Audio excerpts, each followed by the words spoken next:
Pen,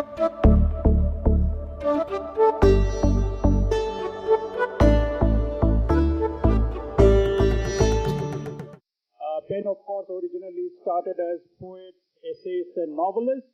Now it is much longer. It includes poets, playwrights, essayists, and something else, editors and novelists. So Will is the manager of International Pen and manager of translation and English Pen. So Will, thank you so much. Umesh, Kartikeya, and Chandan, and Gopika, thank you. That program is ultimately about moving great literature, important literature, across national and linguistic borders, and so I'm delighted that that's exactly what we'll be doing here on stage today.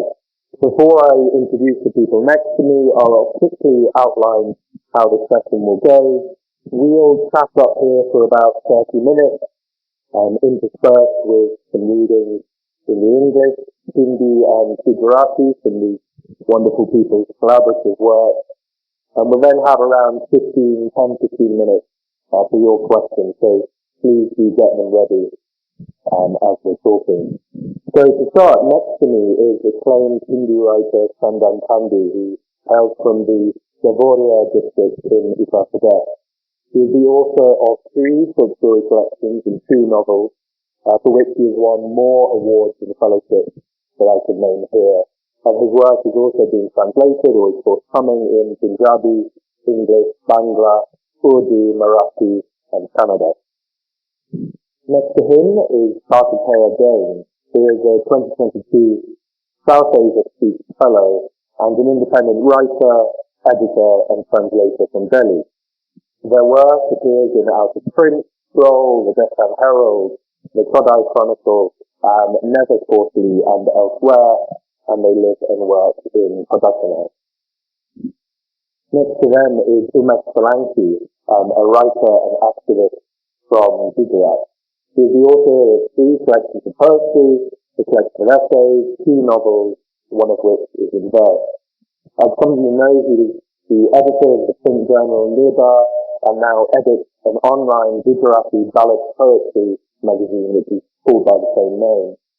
He is also a photographer, a documentary filmmaker, and is committed to publishing writing by Dalit and Adivasi writers in Gujarat. And finally on the end, Gopika Jadeja is a bilingual poet and translator, ignore the signage, writing in English and Gujarati. Her literary writing and translations have been widely published, and she is committed likewise to translating writing from marginalized communities, including to a project of English translations of Dalit and Adivasi poetry from Western India. She's also editor-at-large for the wonderful magazine Waka Series and editor of Prasa, Practice, Research and Tangential Activities. Thank you all so much for joining us, and please welcome them on stage. I wonder if I could go down the end first, and we'll be talking a lot about collaboration, I'm sure, and before we start with going into reading, I wonder, Gopika and Umesh, if I could ask you just how that started, how you came to know of each other, Gopika, how you came to know Umesh's work, and how you started working together, what that looks like. Can you all hear me? Yes. So it started in what seems to be a very privileged way.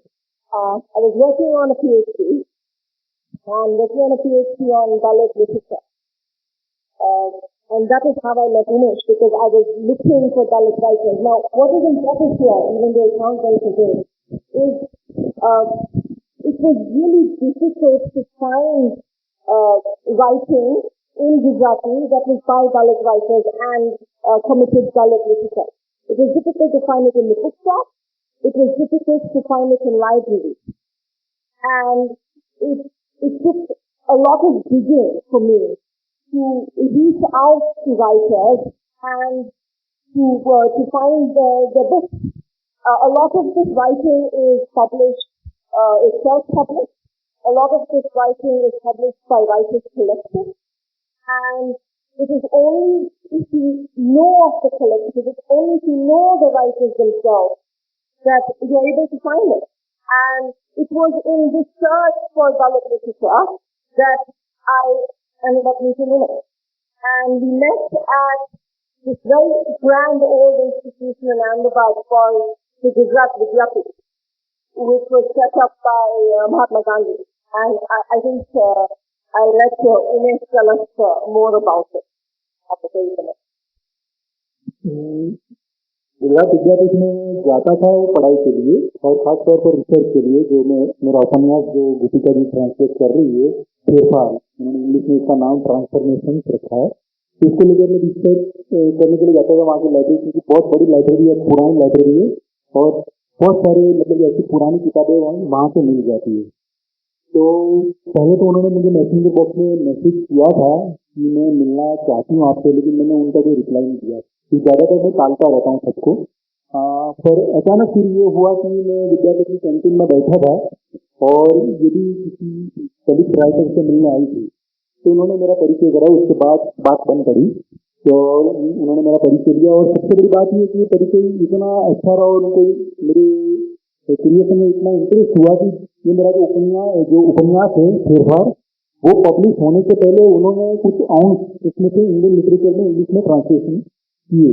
तो हमारी ये मुलाकात इस तरह से बनी। So initially I listened to Umesh, I listened to an email, and he didn't reply to me because he avoids meeting other researchers. He does research himself, and that's how, that is why he sits at Vidyapith, at one of the oldest libraries in the country, and he sits there doing his work and his writing. But he ignored my email. And then one day I was at Vidyapith trying to meet somebody else, and a fellow Dalit writer, and we ended up being interviewed. And then we hit it off immediately. We were talking about writing, we were talking about literature, we were talking about the Dalit movement in Gujarat, and I read parts of the novel that I've translated, that I did the translation for pen. Parts of that novel I read earlier, and I translated a bit of it even before the novel was published. So it's a long-standing relationship, and I think it's a relationship that has grown over time, and it has grown with us. It has grown with us, as I finished my PhD, as I learned more, as I wrote more, as he learned more and did more research. We've both grown together, and I think the work has grown together with us. I wonder if we could maybe hear a little bit of the work. Could I ask you to, I think you're going to read the same passage, and I know a part of the fun of talking about translation is people have access to different languages, so some of you will not understand bits of this, and that's something we can discuss. But I think, are we going to read first from the Gujarati, and then we'll hear the same passage in English? मैं गुजराती में पढ़ रहा हूँ। મારા બાપા મને ગમતા, બહુ ગમતા, પણ એમની બીડી પીવાનું વધારે ગમતું. તે બીડી પીતા ત્યારે હું એમને જોઈ રહેતો. દિવાલના ટેકે ઊભા પગે બેસી જાંબુડિયા રંગના પાતળા બે હોઠ વચ્ચે બીડી ભરાવી બાપા એવી રીતે કેપ ખેંચતા કે મારા મોંમાં પાણી આવી જતું. બીડીમાંથી પડતી કરીને ઘણીવાર હું હથેળીમાં ઝીલતો, પછી બાપાને ખબર ન પડે એમ તે ચાટી જતો. એકવાર બાપા મને કરી ચાટતા જોઈ ગયા. હું ગભરાઈ ગયો.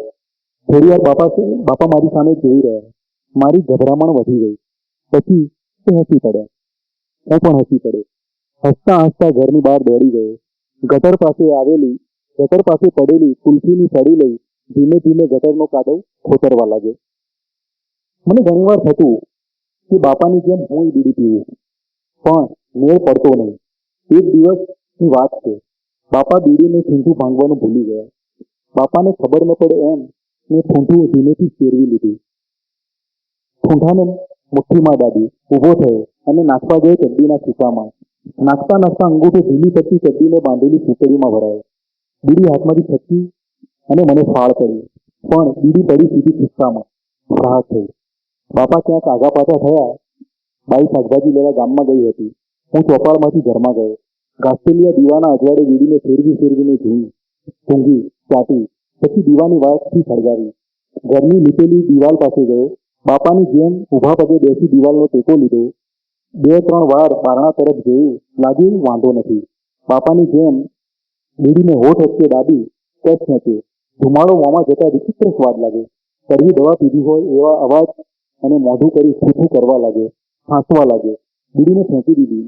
મનમાં મીઠાઈના સ્વાદની કલ્પના હતી તે શું થઈ ગઈ. બીડી પીવા પ્રત્યે ધિક્કાર થયો. ધિક્કાર હજુ અકબંધ છે. તોય બાપાને બીડી પીતા જોવાનું તો ગમતું જ. પણ બાપા દારૂ પીને આવે ત્યારે દાજ ચડતી. કારણ કે ઘરે આવીને સીધા પડતા ગૃહિણીને અને ઘસ ઘસાટ ઊંઘી જતા.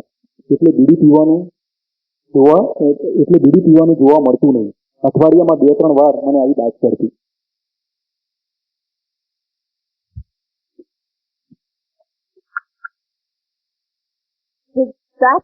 This passage is about the protagonist who's a young child, and it's about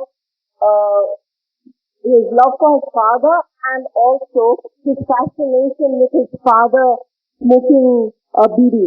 You know, everyone knows what a bidi is? Yeah, it's like a cigarette, but it's a cruder form of smoking tobacco. So, I loved my father a lot, but he loved smoking bidis more. When he smoked, I would watch him, sitting on his haunches against the wall with the bidi between his thin, purple lips. He would inhale the smoke with such intensity that my mouth would begin to water. I would sometimes surreptitiously put the ash that had fallen on the ground on my palm and lick it. Once my father caught me licking the ash. I was afraid he'd punish me, but instead he laughed, and I laughed too. I ran outside, picked up an ice lolly stick lying on the ground, and started poking inside the gutter with it. I wanted to smoke bidis like Papa. One time, Papa forgot to crush the bidi end. I took the end and slipped it into my pocket. Papa was out, and Bai had gone to town to buy vegetables. I came in from the veranda into the house. In the light of the kerosene lamp, I turned the bidi around, looking at it, smelling it, even licking it. With the flame, I lit the bidi. I walked to the cow-dung-plastered wall of the house, crouching against it like Papa. I glanced at the gate a few times to make sure the coast was clear. I pressed the bidi between my lips like Papa would and inhaled. As the smoke filled my mouth, I made a face as if I had drunk some bitter medicine. My mouth made poof-poof noises. I coughed and threw the bidi away. The sweet taste of mithai I had imagined had disappeared. From that point, I developed an aversion to bidis. But I still enjoyed watching Bapa smoke. When Bapa came home after drinking, I became angry. He would collapse onto the spring cot and fall soundly asleep. And I wouldn't get to watch him smoke. Okay. Thank you very much. And we'll come back in a moment, Gopika, and I'll ask a little bit about how you work together. But perhaps we can turn to Kartikeya and Chandan. Can I ask for your origin story, as it were? How did you come to work together? Kartikeya, would you like to start? Yeah. So, I was working in publishing, like I just actually quit full-time publishing after 3-4 years and then getting burned out. And I think it was first wave of pandemic, you know? Yeah, and then like, so a friend of ours, common friend of ours, who's also Kanishka, who's also your agent and I, so he put us in touch to, so the English translation of your first novel, which is called Legal Fiction. So I was going to edit the English translation of your first novel. So yeah, there was an intense sort of 2-3 months back and forth and just long calls, Zoom calls, and just going over line by line of the text with the translator, Bharat Tiwari and Chandan Pandey. So yeah, it was a very sort of intense and gratifying sort of working experience, and Chandan told me that he is working on his degree. So that was the first novel, and when he got done with the second one, I asked him if I could translate it. Yeah, he was happy to let me do it. Chandan, would you like to add your side of things? Yes, I think all these processes are not real matter in our intellectual being in turning as translators. The actual thing was the common understanding. We started with sharing our reading habits. Like we had a taste for Latin American literature, and I had a real taste for that kind of literature, which was coming from Bolani in Pacific. And that point in time, we had a problem. That okay, I think it will last longer, not as a professional firm of one novel editing and doing a thing job. So then onwards, we had, even today we are talking about the recent novel, Our Share of Night, right? Mariana Emmerich, because I am too weak in pronouncing those names, but I love to read them. So again, that is a novel on the reality mixed with fantasy. That's the kind of genre. So I was also working on the same line. I was working on developing these mob lynchings in the last 7-8 years into the different aspects of novel. And that subject, I think, was liked by Kartikeya, and then he went into fantasy. And so we may be hear a little of what that bonding ended up sounding like. Should we start in Hindi? Are you going to read from the original? Yeah?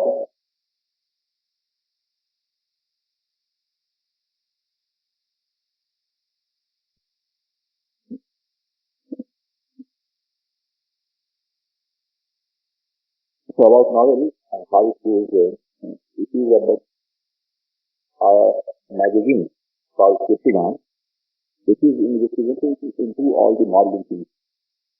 And then there are two journalists who are getting impacted by that. So there is one page thing I read. दोबारा जब हम लोग मरहूम पहलू खान के गांव जयसिंहपुर में उनके घर गए, तब यह सामने आया दृश्य बचपन की ओर ले जाने वाला स्मृतियों का पुल साबित हुआ। दरवाजे के बाहर द्वार था, तिकोना, उस पर पक्की बधी हुई नावें थी। स्मृति ने मेरी कल्पना को चलायमान कर दिया, जैसे अतीत संचालित कोई भविष्य हो। मैं बचपन में झांक कर देखने लगा था कि प्रत्येक नाद पर मवेशी बधे हुए हैं। उत्तर की तरफ वाले नाद पर सफेदा गाय बधी हुई है। यह नाम वह अपने साथ लेकर आई है जब खरीद कर लाई गई थी। उसके ठीक बगल में बाईं तरफ वाली नाद पर उसकी बच्चिया काजल है।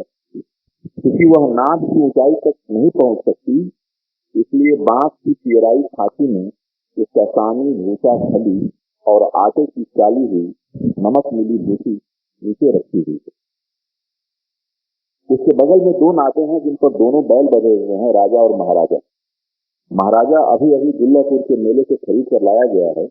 गांव के लोग उसे देखने आ रहे हैं और राजन बाबा, जिनके पास एक ही बैल है, अपनी मुश्किल मेरे बाबा को बता रहे हैं ताकि ले लगाने के समय इस बैल को ले जा सके। उनकी आवाज मुझे यहाँ इतने वर्षों बाद इस कदर सामने से आती हुई सुनाई दे रही थी कि मैं पीछे हटने लगा और तब तक पीछे हटता रहा जब तक हरवीर ने मुझे चूक नहीं दिया। यह मेरी पहली सार्वजनिक भेंट थी, कहाँ पहलू खान का यह गांव और कहाँ अपने गांव की याद। बेसिक नहीं, लेकिन मति भ्रम का हमला था या अपनी इस पारानोइया के पकड़े जाने की भेंट थी कि मैंने हरवीर को टोक दिया, मवेशी कहाँ। ऐसे पूछा था जैसे मैं अपनी तंद्रा से बाहर न निकला हूं और अपने गांव की नाद पर खड़ा होकर अपने मवेशियों के बारे में पूछ रहा हूं। लेकिन इस प्रश्न का प्रभाव उल्टा पड़ गया। पहलू खान के बड़े बेटे इरशाद ने अतीत से जुड़े इस प्रश्न को वर्तमान पर आरोपित समझ लिया।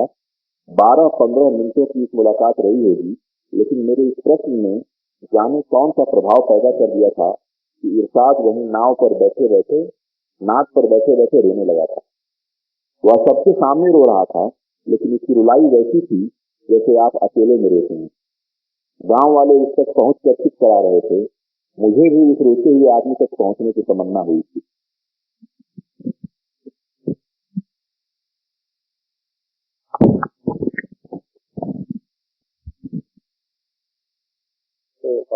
Just a bit more about the novel. It's about two journalists. The fantasy is that they work in a media house that is investigating the mob lynchings that have happened in India over the last many years. And they travel across the country talking to survivors, families, friends, and just recording testimonies. So this particular sequence is when they go to visit Pehlu Khan, whom you may remember from the 2007 lynching incident in Haryana. So this is the first journalist character, Sameer, this is the chapter. When we went to the late Pehlu Khan's home in Jaisingpur again, the scene that greeted us took me back to my childhood. Outside the door was a courtyard, triangular, with props firmly fastened to the ground. The memory moved my imagination, the past pulling the strings of my future. I saw cattle tied to each prop. Safeda, the white cow, is tied in the northmost corner. She was named by the previous owners before my father brought her home. To her left is a black calf, Kajal. Kajal cannot reach the prop, so her fodder of straw cakes and beef chaff is kept in a yellow bamboo basket underneath it. Next to Kajal are two props to which the bulls, Raja and Maharaja, are tied. Maharaja has just been bought at the Dillapur fair and the villagers are coming to see him.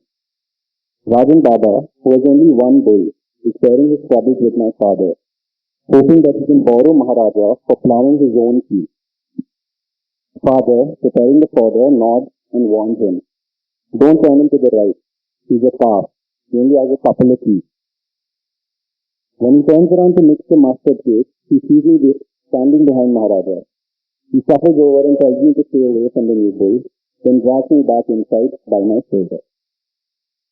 I could hear his voice now, after so many years, and it made me shuffle back in fear, keeping on retrieving until Harvi stopped me.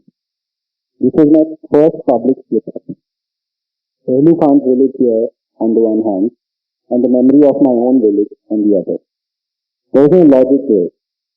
Fearing that my paranoia, or maybe it was a hallucination, would be exposed, I asked Harvi, where are the cattle? I was still in a trance, standing at the cross, back in my village. My question, despite its good intentions, had the opposite effect. Tied as it was to the past, Irshad, Pehlu Khan's eldest son, took it as an accusation on the present. The meeting must have lasted 12 minutes, 15 at the most. But who knows what my questions triggered. Irshad broke down, right there by the cross. He wept inconsolably in front of everyone. He had tears usually shed in private. Some of the villagers came up to comfort him. Even I felt the urge to do so.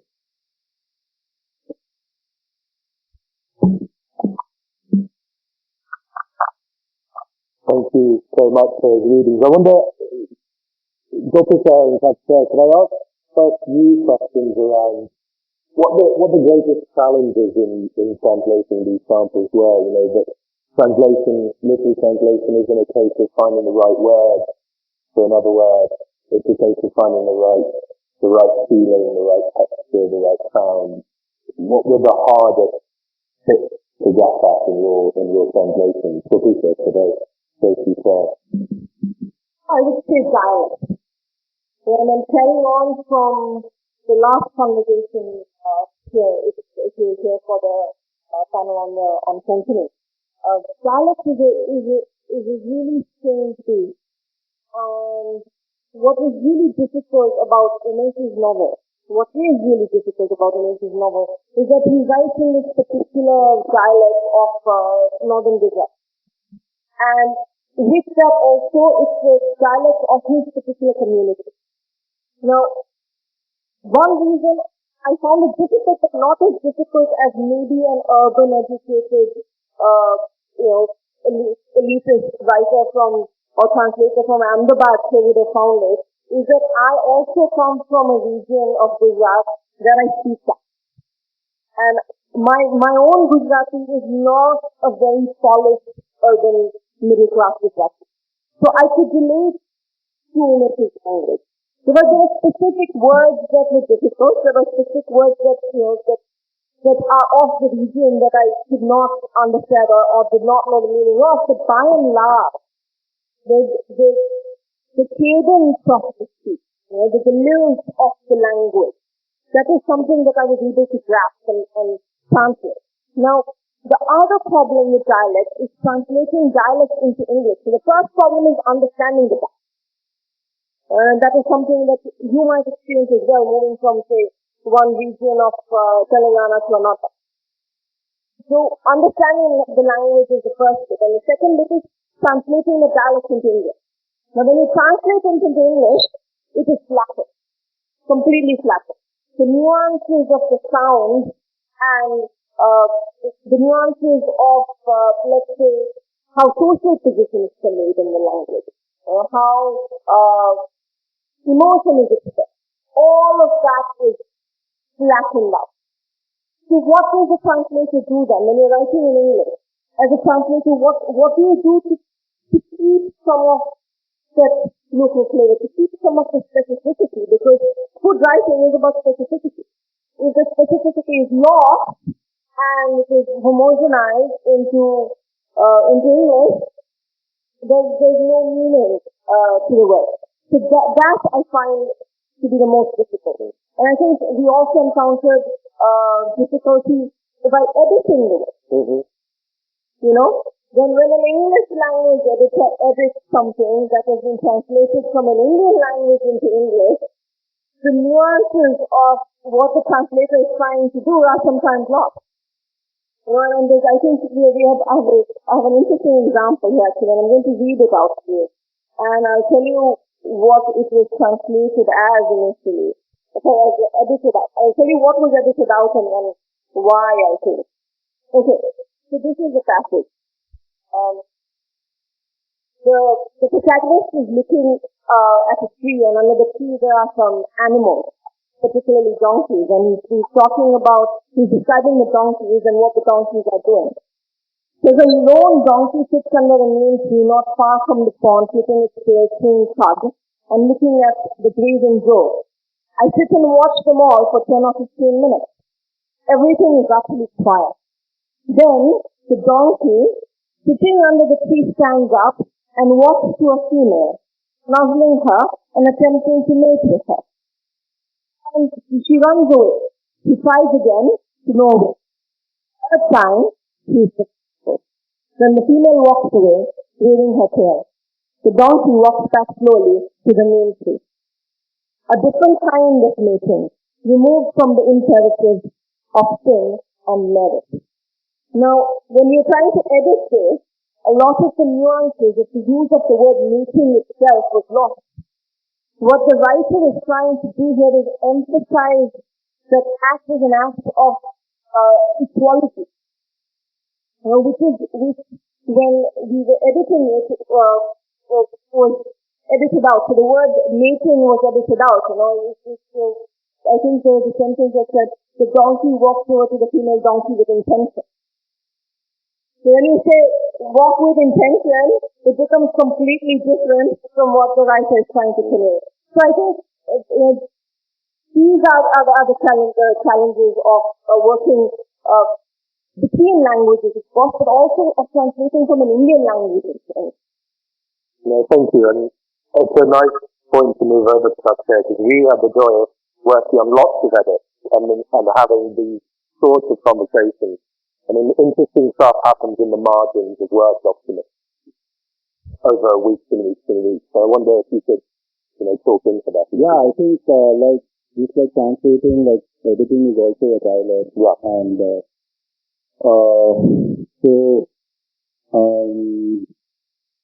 I think the biggest, what for me the biggest challenge is, the subject matter is so sort of like present and overpowering, and like it's so specific to one culture, like to India or the subcontinent, and politics and history and all of that. And I think the way Chandan writes also is like so elusive, like words, like it's so spread. Words have so much meaning, a world of meaning behind, like a sentence. Single sentence has a world of meaning behind, like cultural meaning and everything. So like to bring all of that into similar sentence structure into the English language and sort of have that, probably it's not possible to sort of import all of the cultural meaning behind it, but have some sense, like some texture of the sort of sentence and the scene and whatever's happening on the page. So, and yeah, we had a very intense back and forth, review edit for this sample, and what I realized was, that was probably the first time that I was on the other side. I was being edited for the first time, I think. So, I mean, translation and, it's just a completely different, exercise, and like when you're translating, you get so close to a text, and you get so close, and you can't see the sort of how it's appearing. Like you need to take a step back, and you need to have like a trained set of eyes and like really good editor to look at it and tell you that, hey, this is not making sense here, and how should we fix it? And then it's like a dialogue. So I think that, and dialogue especially, because I think Very Pinto in the last session said, like, translation makes you humiliatingly aware of the shortcomings in both languages, source and target languages, which I found to be very true. And I grew up in Delhi, so some dialects of Hindi to me also are, I think Bhojpuri is a language in itself. It shouldn't be called a dialect. Bhojpuri and Maithili, like, so the characters are traveling around the country talking to people who are victims of mob lynching, and so they speak in very different ways. So it's good to have the author on hand to sort of tell you what is being said and what is being meant. I think it is. Thank you. Umesh, do you want to add something? मैं भी ये कहना चाहता हूँ कि dialect को लेकर जो समस्या आएगी गोपिका जी को, वो भी इस पर भी आपका ध्यान देना चाहता हूँ। इससे ये कि ये जो उपन्यास है, इसमें नॉर्दर्न गुजरात है, वहाँ पर एक डायलेक्ट नहीं है। ये जो प्रोटैगनिस्ट है प्रकाश, वो कई जगह पर जाता है, तो वहाँ के लोगों से मिलता है, तो उनकी डायलेक्ट में मैंने काफी ध्यान दिया है। ऐसा नहीं कि एक ही जगह है तो वहाँ महिलाएं जो बोली या भाषा बोलती है, या पुरुष बोलते हैं, बच्चे बोलते हैं, उन पर भी काफी ध्यान दिया है। मतलब कि वो मेरा खुद का एक एक्सपीरियंस है, इसको मैंने वो एक्सपीरियंस को लिया, और उसके साथ जो भाषा के साथ जो माहौल होता है ना, हम जो बोलते हैं वो माहौल के साथ बोलते हैं, तो माहौल को भी आप जानते हैं कि एक शब्द हम यहाँ बोलते हैं, कहीं और बोलते हैं, जिसका अर्थ बदल जाता है, तो उसका भी मैंने काफी ध्यान। और इसके साथ साथ एक रिदम है, जो मेरी भाषा है उसमें एक रिदम है, और ये मैं मतलब कि खुद भी कह रहा हूँ कि जिनको ज्ञानपीठ पुरस्कार मिला वो भी कहते हैं कि मेरी जो भाषा है वो पानी के बहाव की तरह है। तो ये रिदम को भी लाना ट्रांसलेशन में आपके लिए काफी कठिन होगा, कि लेकिन जितना भी आपने किया है वो पढ़ा है, मैं सेटिस्फाइड हूँ इससे। अब एडिटिंग की बात आती है, वहाँ क्या होता है वो मुझे नहीं पता है, लेकिन अब तक तो मुझे पूरा संतोष है। तो मैं ये बात भी ऐड करना चाह रहा था कि before anything else I'm going to say, the writer is very happy with my translation. He's satisfied. He's not saying it's excellent, but he is satisfied with it. So, what Umesh is saying is that the way he uses dialect in the novel comes from his observation. And this observation, as you know, comes from his travel around the region. So the language that the women in the novel speak, the language that the children speak, they're all very different and very specific to the milieu that they are associated. And it is through the language that the place and the place is created, that the relationships are created. So it's to make dialect and how he uses it, and what the way in which he constructs the time and place through the use of dialect is very important. Thank you. I wonder if I could ask you a question about translation, but to the authors, and about being translated. And I suppose it's a broader question around the sort of politics of translation. And I'm conscious that one of the functions of 10% is to enable more publishers across the English-speaking world to publish more books in translation from Indian languages. So we're sitting here in Hyderabad speaking about these books in English, and I wonder if you could talk about the importance of translation between Indian languages and the value of missing English out entirely. You know, I don't have access to Hindi or Gujarati, and maybe I couldn't be here on stage talking about these things. Maybe it could be a transaction between non-English speaking communities. So I suppose my question to Umesh and Chandan is, what's most important to you? Is it being you can translate it into loads of languages? Is it English as a global language, as a bridge language, but with all of its histories of colonialism and particularly in this context? Or is it the Punjabi and Bangla and Urdu translations of your work that feel more important to you?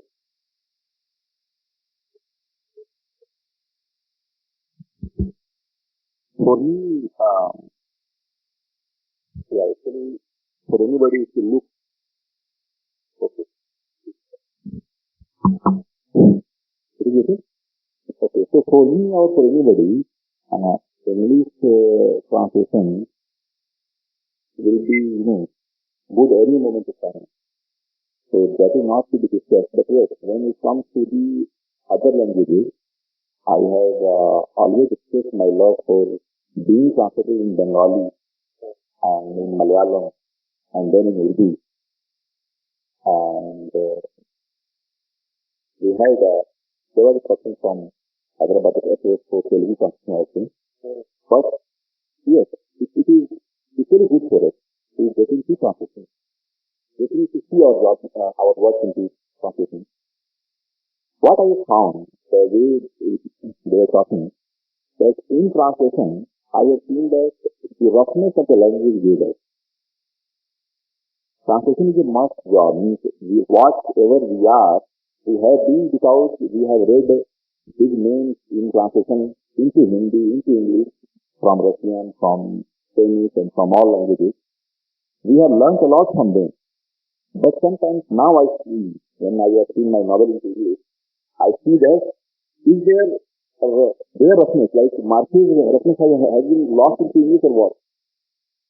So I feel that roughness, which makes the language for us. That means what I think that in today's time, this the guy, the Faulkner, I think he would not have been published at all. The way he used to write, nobody would have liked to publish him. So that roughness we should maintain while editing and while translating. The second part is that you asked about the politics of the literature translation.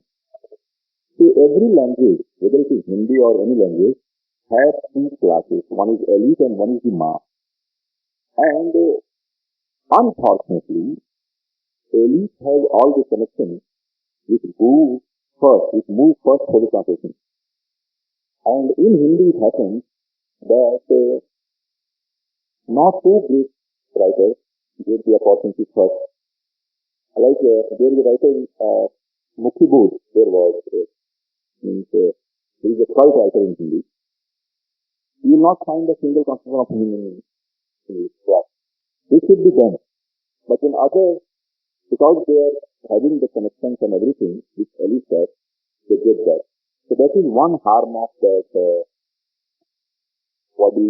politics of taxation. Politics into taxation.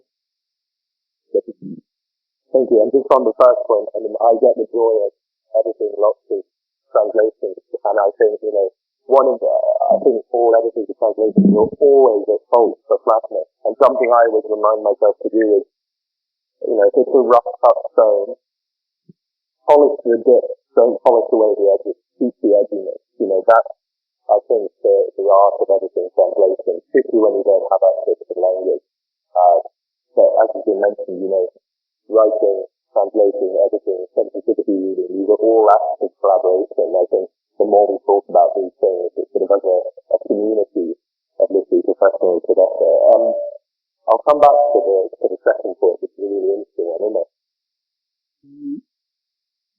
मैं जरा अलग तरह से कहना चाहूँगा कि कला जो है वो कंजर्वेटिव है, हम जानते हैं काफी कंजर्वेटिव है, पर साहित्य तो और भी कंजर्वेटिव है क्योंकि बहुत पुरानी है।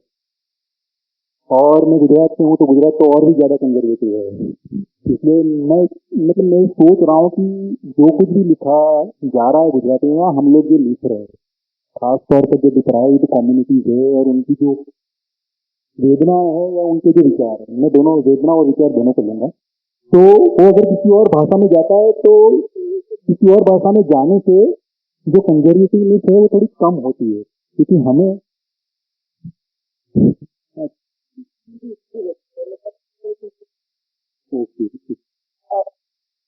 I'm trying to translate as he speaks so that I don't miss out on something he's saying. He's saying that art is conservative and the literary establishment is even more conservative, and in Gujarat particularly so.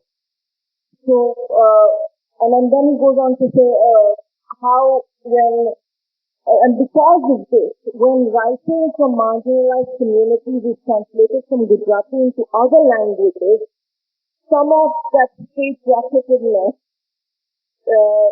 comes away. It allows being translated into another language, allows a work that has been written by a writer from a marginalized community in Gujarati, it allows it to breathe a little freer. दूसरी बात जो आपने बताई चंदन जी की roughness को हम आंदोलनों में कहते हैं, जैसे एक्टिविजन करते हैं तो रफनेस की भी एक ब्यूटी होती है। तो हम मतलब कि मेरा जो उपन्यास है वो पूरा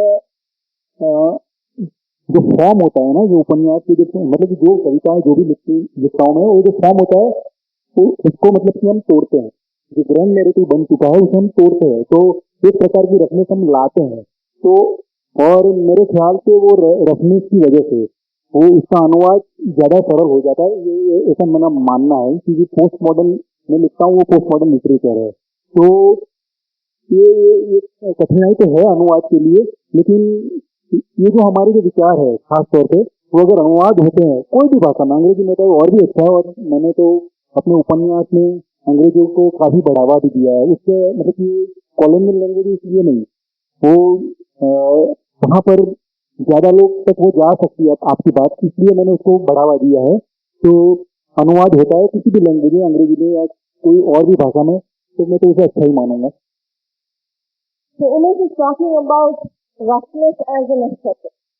That when you speak about literature that comes from a movement, a people's movement, from activism, literature that is a literature of protest, that roughness is chosen as a literary strategy. And that is also something that he's done with his own novel. And he also speaks about how what he's writing is it's from he says it is postmodern. And in some ways, according to Umesh, it makes it easier for the writer to translate, because he's using language in such a way that in some ways may be more conducive to be translated into a language, say like it. and particularly in terms of form, because when he writes in Gujarati, what he's doing is revolutionary. The way in which he's using language, the way in which he breaks his sentences up using shorter sentences, the way he uses punctuation, all of that is very revolutionary when it comes into Gujarati. But at the same time, because it is an aesthetic that is more familiar to, let's say, an English translator, in terms of form, it becomes a little easier for the translator to work. Super quick, and then I'm going to have to move to questions. Just the economic reality of publishing is that, if you get published in UK or US, that's so much more money and exposure, and it was only after we published a sample that I heard from an Indian publisher. Wow. So whatever. Right? May I say something in response to that? Very quickly. When we talk about translation, and when we talk about translation in India particularly, there is a lot of translation that happens, and there's a lot of traction that one gains from translation into English. But I think one thing that we need to be mindful of when translations from Indian languages are published into English is that there has been a trend of an exchange of knowledge that is unidirectional. And it is very important for us to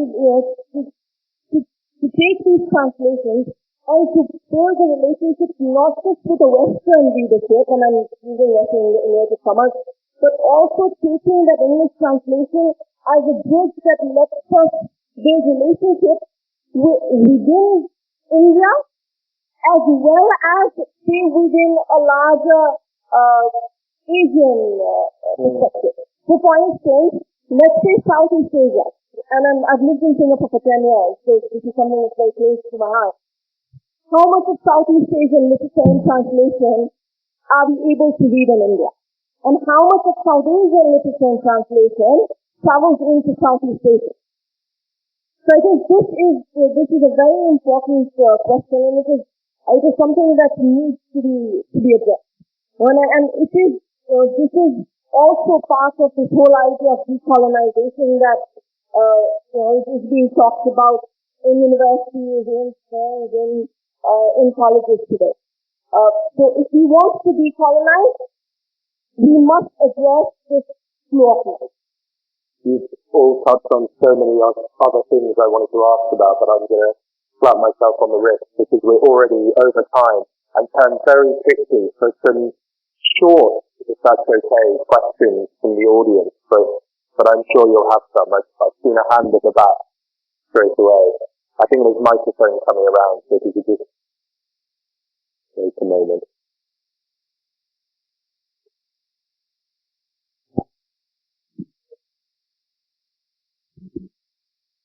Can you hear me? Thank you so much for a very thoughtful session. I am a translator. I translate from Urdu into English, and this has been very reassuring for me to know that the challenges that I face are faced by other translators as well. मैं उर्दू और English mix करके कहूंगी ताकि सब लोग समझ सकें. मेरा सवाल था कि आप लोग का जो प्रोसेस है एज ट्रांसलेटर एंड राइटर वो कैसे वर्क करता है? How does the process that you use as writer and translator work? I ask as someone who works mostly with writers who have passed, and so I don't have that opportunity. For me, this is a fantasy. Because apart from one writer, right, who's still around, most of the writers I work on, वो अब हमारे साथ नहीं है. Right? तो मैं कभी भी अपने ट्रांसलेशन उनके पास ले जा करके उनसे पूछ नहीं सकती हूँ कि आप इससे सहमत हैं कि नहीं. जैसे like Gopika ji can say that that he's happy with your translation. Umesh ji is happy with your translation. I can never say that. So I'm just trying to understand what happens when you disagree, for instance, right? So I mean, how faithful or faithless are you to your writers? Just before you answer, that's a great question. I'm actually going to take any remaining questions all in one go and then let you answer them. Just in the interest of time, there's another hand right in the front row.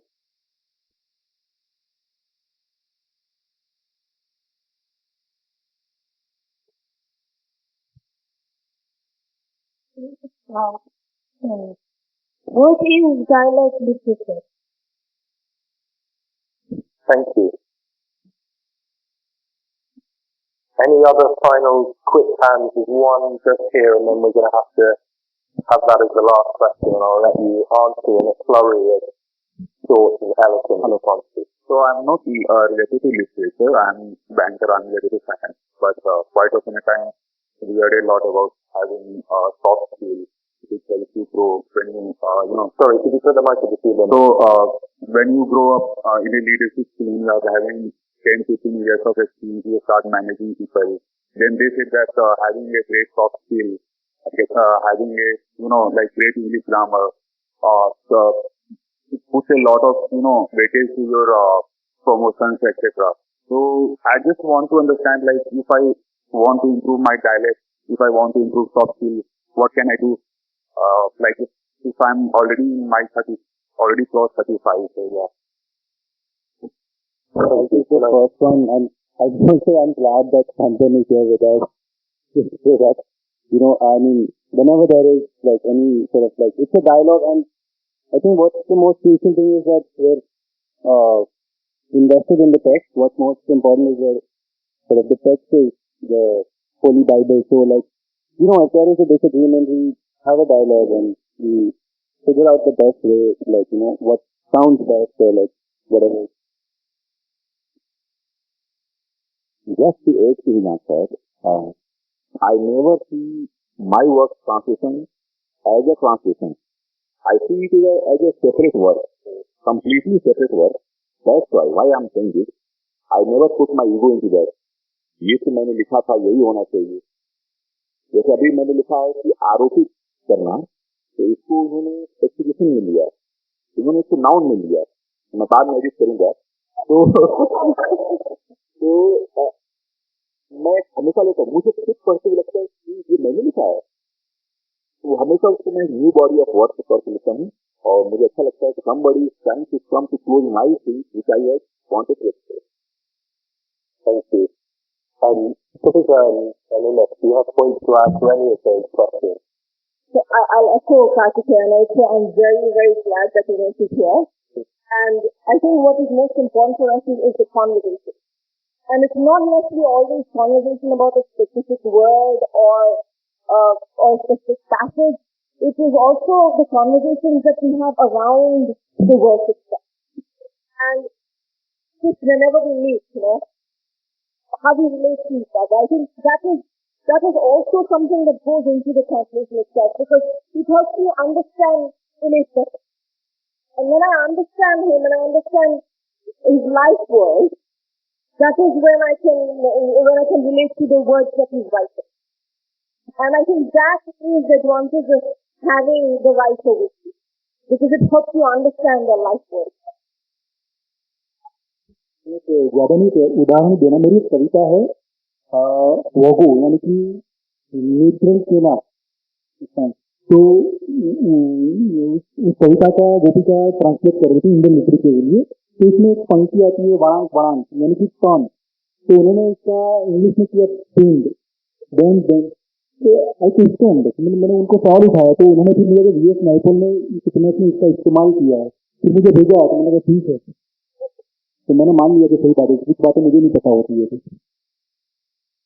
When you translate again, again, Kartikeya said, it's a new word. And the translator also brings their own experience with translation. So, if I translate Varnak as bend and I bring in the nightfall illusion, that is something that's coming from me to that word, and that makes the word newer. And then when we have that exchange, Umesh may agree or not agree, but in this instance he agreed. And he said, yes, it's an interesting illusion to bring into the work, and it adds another layer of meaning to the poem. I think we're sadly going to have to wrap it up, but we will be around for a little bit. I'll finish with a reflection, which is a wonderful phrase that I heard about Marquez's translator, Jerry Rabasi, said, and he mentioned, that translators are the readers who the only readers whose readings are preserved. I think that's a lovely way to think about it. Thank you all so much for joining us. Thank you to HLF and its supporters for hosting us, to the council for making this event and this whole program possible, to the speakers on the stage. And I'm just going to finish with a plea to you all. As has been mentioned, I work for English Pen, but English Pen is one of only 150 pen centres around the world, campaigning for the movement of literatures across borders through translation, but also celebrating diversity, talent, and campaigning for writers who are persecuted, incarcerated, censored for nothing other than their acts of writing. There are 3 centres in India alone, so please do join your local centre, your international centre, become a member of English Pen, and add your voice to the campaigning that you do in support of literature and human rights. Thank you all so much, and goodbye. Thank you very much, Will, and thank you very much. And ladies and gentlemen, as Will mentioned at the beginning, these are all the winners of the first translation prize. And so, great round of applause to all the 4 here. The writers and